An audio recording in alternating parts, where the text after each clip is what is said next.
Hey, moms, this is your girl Sharita, the Behavior and Literacy Strategist, coming at you from the Morgan Unlimited Growth Institute, where you can find solutions for both your child's behavior and literacy challenges, y'all. I got a good one for y'all today.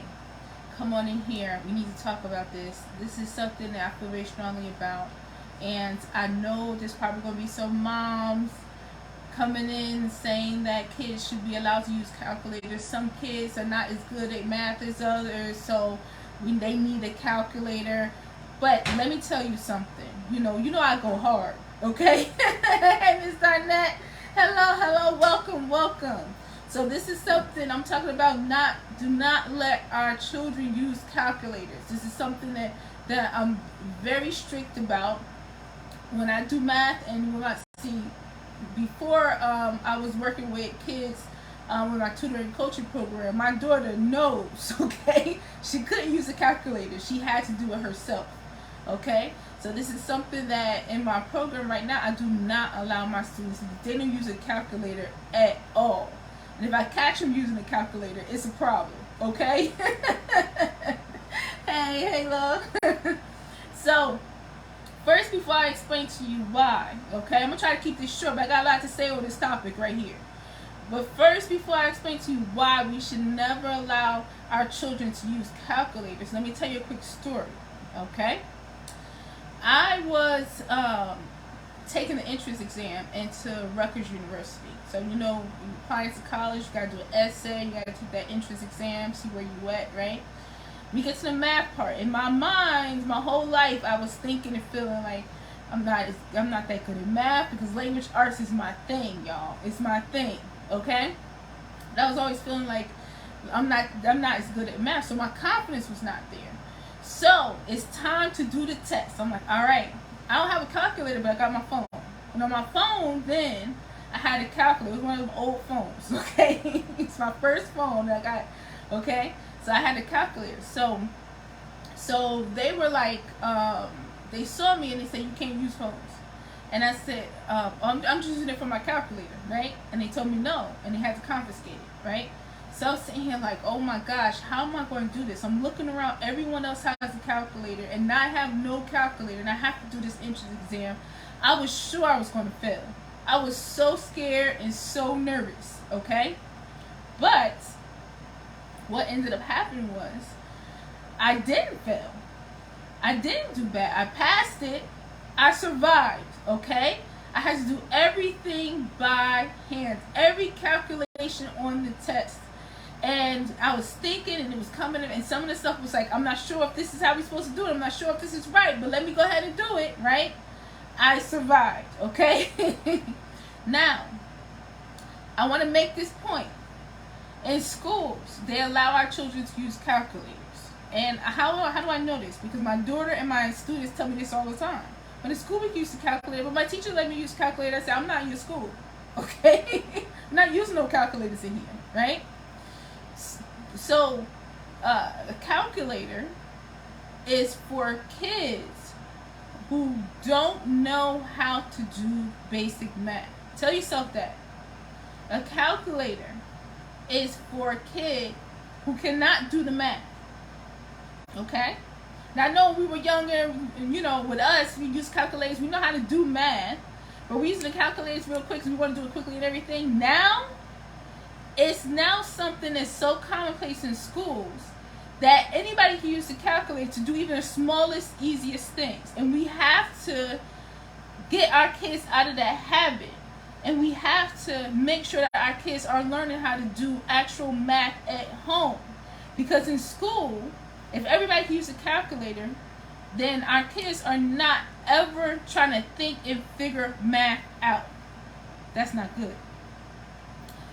I also, not only do I teach literacy, but I also teach math word problem class. But in the math word problem class, we have to work on math skills, because you can learn how to read and understand and solve and create word problems, but you can't really learn to understand that or do it if you don't know how to do math. So we do that too.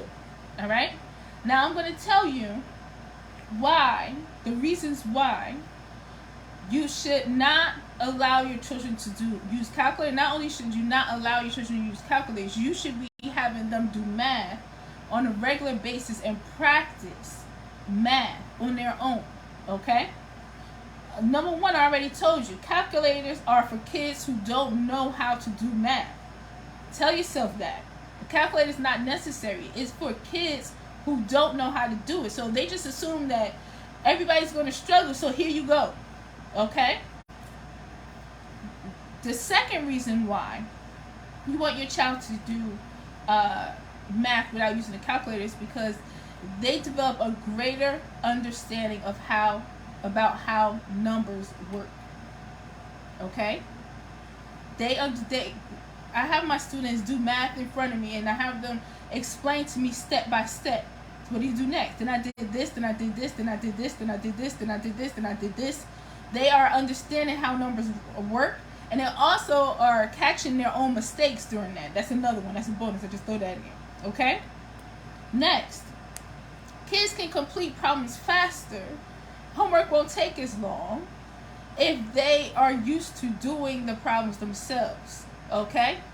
And they know how to do the math. For example, if I ask a child to do some math or solve a word problem, and you're supposed to multiply in a word problem, a lot of them are using addition instead. So instead of doing 3 times 5, they're doing 3 plus 3 plus 3 plus 3 plus 3, because they don't know their multiplication tables. Okay? They don't know their multiplication facts.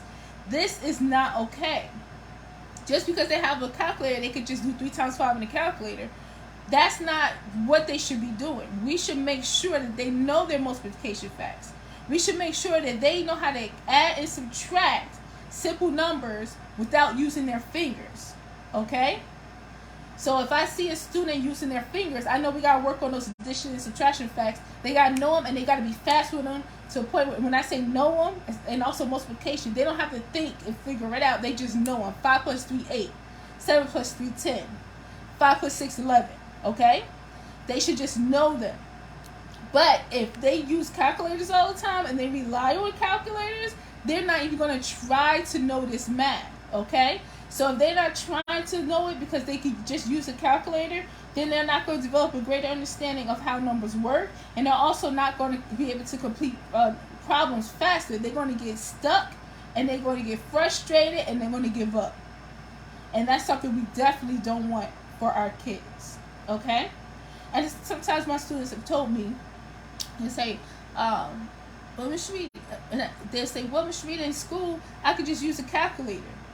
And one student actually was trying to argue me down because he was upset that he had to take my math class that his father signed him up for. Okay? He said, I'm good at math. I don't need math, Ms. Sharita. Then I said, well, you don't need math. Okay, well, show me this. Show me this. Well, I don't need to know this. I could just use a calculator at school. I said, no, man. You don't want to rely on a calculator in school. You don't want to be in a position where you don't know how to do this on your own, and you need a calculator. You don't want to need a calculator. But that was his thing. He was just trying to get out of doing math. But how many kids are thinking like this? I don't need to actually learn this. I don't need to actually know this. In school, they help us solve it, or they just give us a calculator. This is reality, y'all. This is what our kids are thinking. And this is what our kids are doing, and how they're handling the fact that they are not equipped to actually do this math. Okay? The next one. If they do math, and I see this, I witness this all the time. If they do math on their own, and they get through the tough part where they're not sure, they're stuck, and they worry about getting it wrong, they get through all of that, and they get to the other side where they're getting it right. And then they know how to do the next one, and they know how to do the next similar problem, and the next one. Now they're creating their own problems and solving them.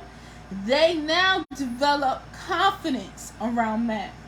How confident can you be in math if you don't know how to do the math? You need a calculator, or you need help. So our kids are in school, basically when it comes to math, and I always talk about reading all the time. It's the same thing. When kids have accommodations, or they have help, and they can't get through it themselves, they always have somebody helping them, or they have a calculator, or they have assistants, right? Then it really makes them feel bad about themselves. They worried about failing all the time. They don't feel like they can do it, and we cannot have that. Okay? But when they get to that point where they start doing it, the excitement, the enthusiasm, and what's the next one? I'm about to do this. One of my students yesterday, I helped him get through a multiplication. It was 4 digits, multiplying 4 digits by 1 digit. And he just mastered it yesterday. Now we're going to do 4 digits by 2 digits. Okay, we're going to get up to it. Yeah, he probably not going to get a lot of that in school, where he have to do a lot of that by himself, is what I'm saying. But he needs to learn his multiplication tables. So that's what we were doing drills, and now I advanced it so that he can do that while we're doing the other stuff. Okay, so my students learn the basic stuff that they should have mastered that they don't know, right? And they learn, and now that they're challenged, but they also learn stuff that they would be learning in class, right? All right, so check out what happened. I said, okay, you're doing good. Oh, you did good with that one. All right, so this is the last one. I'm gonna let you go on break because my students have 2 classes back to back, and we be having it going. Sometimes I gotta make myself get them a break because we be going in.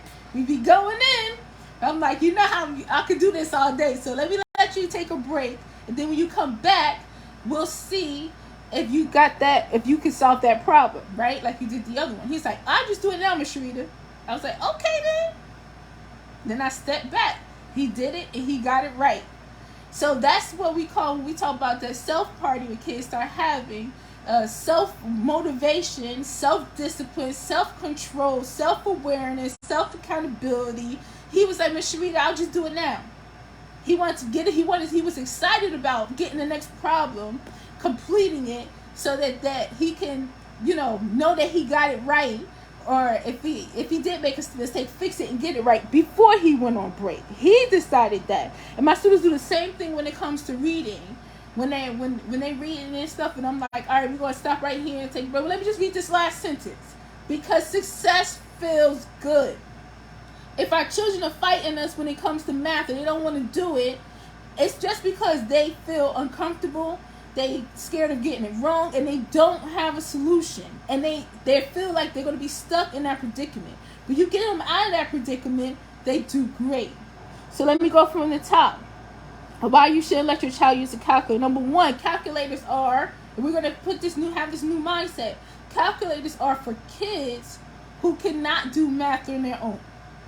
Okay? But if they are equipped to do all kinds of math on their own with their pencil and with their brain, and figure it out, and be able to learn how to navigate through a problem, right? And catch their own mistakes, or fix their own, and correct their own mistakes, they are well equipped. They do not need a calculator. And that's what we do here. We work to improve our children's behavior and literacy and math word problems, right? But there's math in there too. From home, so that they don't need an 8 in the class. They don't need these accommodations, okay? They can just get it done, and they feel great doing it. So the first one is calculators are for kids who don't know how to do math and basic math. Number 2, kids develop a greater understanding for how numbers work. That's number 2. Reason why. They would never understand really how numbers work unless they're playing with them, unless they're using them, unless they make a mistake here and they're fixing them. Oh, that's why I went wrong. They will never have a great understanding of how numbers work if they could just plug it in the calculator and that's it. Okay?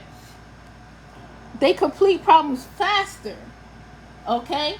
Because they understand how numbers work, and because they're used to working with the numbers, right? They know their addition, subtraction facts. They know their multiplication. They know how to divide. They know how to do everything, right? They know how to do fractions. They know how to work with decimals. They know how to read place value, right? They know how to read numbers up to the millionth place, the billionth place, If they know how to do all these things, then they can complete the problems faster, okay?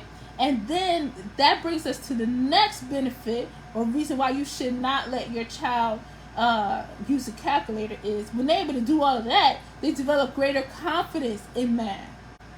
Okay? And then they go after it instead of running away from it. Okay? And then the last part is not even really about math. It's about that focus again. Okay? It improves their attention to detail. See, a lot of what we do in my program, the way that I teach my students, it's not only, we combine behavior and academic coaching at the same time. So it's not only how do I do this, but a lot of it is learning how to improve their focus, stamina, pay attention to detail, not miss stuff, sit down in the chair when it's time for them to work independently instead of needing somebody to work with them or stand right next to them. Okay? So naturally, this helps them improve their attention to detail, because if they get the answer wrong, first of all, my students, it's not just about the answer. And I want to say this, like I feel like right now I have so much I want to say to you right now, start coming out at the same time.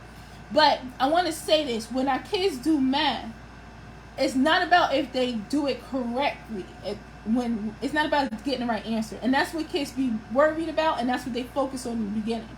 So it's not about that, right? Hey, LaShawna. She said definitely, right? So we talk about, we don't, in the beginning, we not focus on the answer. When our kids do math, the first thing we want to know, because they be like, did I get it right? Did I get it right? First thing I'm asking is, I ask, what's your answer? And then they tell me, and they're used to it now. And I say, how'd you get your answer? Tell me what you did. And then they show me, and we're virtual, so I'm like, tell me what to write next, and tell me what to put this, and what do I put the number, and what do I do next, and what do I do next, and what do I do next, and what do I do next, right? Are you at work? Taking a peek? Thanks for hanging with me at work. Miss Sean, that's my Leo twin right there. We be hanging out. Right. So when we go through all of this, they're not worried about the answer yet. They're worried about, you want them to get into the process of it. It's more value in them understanding how to get from A to B in the math problem and being able to explain it, understand what they're doing step by step, than it is for them to get the correct answer. So we don't want them to jump from doing the math, this is the problem, this is the answer, did I get it right? Okay? And then when they do that and they go through that process, they're going to get better and better and just start getting them right easier. And that's what I see. Okay? So it's really important to make sure that they understand it. We want them to pay attention to detail when they're doing the math problem, and that's a good way to get them to slow down. That's a good way to get them to slow down and look at their problem, is by having them explain everything they did with the math problem. In the end, if they got it wrong, then I say, okay, well, a lot of times they catch their mistake before they get there. But in the end, we go through everything. If they didn't catch it, and I'm like, well, you're close. Where do you think you went wrong? What do you think? Then they go back in the problem. And, oh, yeah, that's right here. That's a tremendous learning experience. And that is a lot of growth. And that now they have that confidence. So next time they do the math problem, they like, last time I made this mistake, now I know better. Okay? So that's helping them pay attention to detail. When you have your child actually do the work and work through it and pay attention to detail, thanks for the love, then they're not only just going to pay attention to detail when they are doing math, but they're going to do it when they're doing reading, and they're going to do it in other areas of their life, because it's just about slowing the brain down, looking, and being accountable for every single piece. That if we let our children use calculators, they are being robbed from that experience. They're being robbed from that growth, that opportunity to grow every single day in math. Okay? And I tell my students, I don't want y'all to use Captain T. I talk a lot of junk. I'm not at their schools, okay? They're all over the place. Even though I still tell them, like, I will go to your school. I will drive 3 hours to go to, because we virtual. Go to your school. Don't think I won't, because I've done it before. But now, to tell y'all the truth, I'm just tell y'all, and my students know. But they still get scared when I say it. My students are all over the place. When I first started, I had a student that was just in Newark, and I had one student. And I just showed up at his school, and he did not know I was there. I was coming. Luckily for him, he was absent that day. He was absent that day, but I showed up at his school. I actually did a workshop, a conflict resolution workshop at the school for kids, for students, but I didn't tell him I was coming. So I just showed up, and I went to his class and everything, but he was not there. But I tell him all the time, I would show up to your school, and don't let me go in that school, see you use no calculator. I don't care what the rest of the class is doing, okay? If you know how to do this math, you do it. Same thing with getting your work done. You do your work. If you know how to write, when it's time to do a writing assignment, if you know how to write, well, they say the students say now you don't have to write much in class, which I think that's another topic altogether. Don't be waiting for the aide or the teacher to come and help you. You know how to do it. Get it done. When I talk to your teachers, I don't want to hear that you need a lot of help in the classroom. You know how to do it. Get it done. Okay? So they know. All right? But this is, I feel so passionately about this, about not letting our children use a calculator at home. Moms, we don't have control over what they do in the school. But understand, the way they teach in the school, they're teaching the class. You understand what I'm saying? If you want your child to learn a certain way, you are their mom. So you can have their learning be a different way at home. Do you understand? You don't have to have them just, learn the way everybody else is learning. That teacher has to teach the whole class. And she has to teach in a way and consider everyone's different levels. But your child is your child. And your child is unique. And your child needs to learn at their challenge level. Our kids need to learn at their challenge level. Whatever they know and they master, we review it. So to make sure they keep it. And then we go to the next level. You know how to do this? Now we're going to do this. Like I told you, my student has conquered, a couple students this past week has conquered 4-digit by 1-digit multiplication. So now we're going to be doing 4-digit by 2-digit multiplication because you already conquered that one. It's time to move on. Let's go. Let's do this. Okay? Will they be using a calculator? No. No. And then we do little drills and things. I have a bunch of different drills. Sometimes I still mix them up. Little games and competitions where they have to really think and figure it out. If anybody is calling a calculator, oh boy, that's it for you, okay? You are disqualified. We don't play that mess. And I'm gonna tell y'all one quick story. And this wasn't for math. We was doing a spelling challenge, and one of my students couldn't handle the pressure, I guess. So he started cheating, right? Now, Miss Shavita I'm so nosy and I notice everything. My students say, I'm like the CIA. So I observe I'm paying attention to how you do work and how you learn, but I also, with a hawk's eye, paying attention to behavior. So I know my students very well. I could tell he was cheating, okay? And so I stopped the game and started talking to him about finally he admitted it. And then I just said, well, you got to talk to your classmate. See, my students, they know each other. They're close. And they're in one of the Morgan Unlimited Growth Institute Success rules is encourage your peers. So if one of the students is cheating, that's affecting the other student.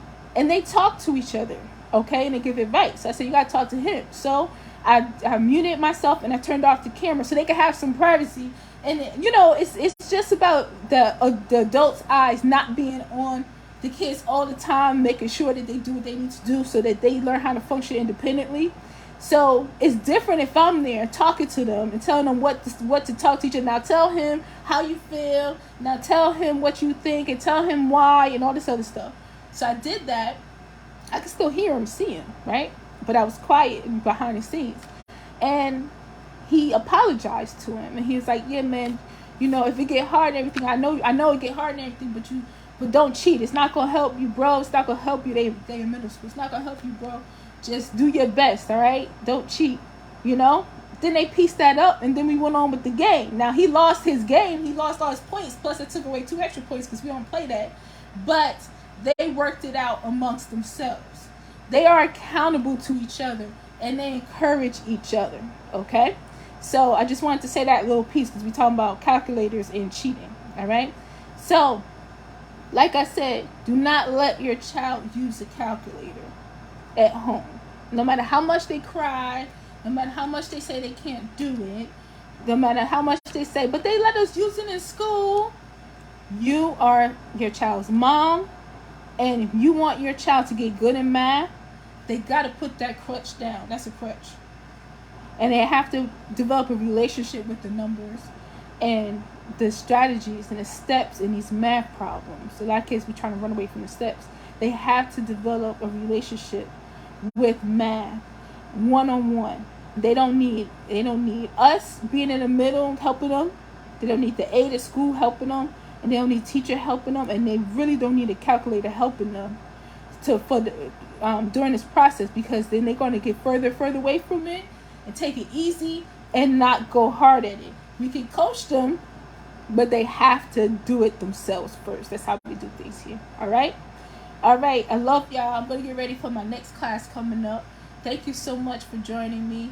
Thank you, Ms. Darnett, Ms. Shauna, for coming through. I appreciate you, Ms. Shauna, for coming and peeking while you at work. And you be working very hard. Thank you for taking the time. All right. I love y'all. For more information on my tutoring coaching program, y'all go to growthinstitute.mykajabi.com. Believe in yourself, believe in your child, honey, and always remember that growth is unlimited. Peace.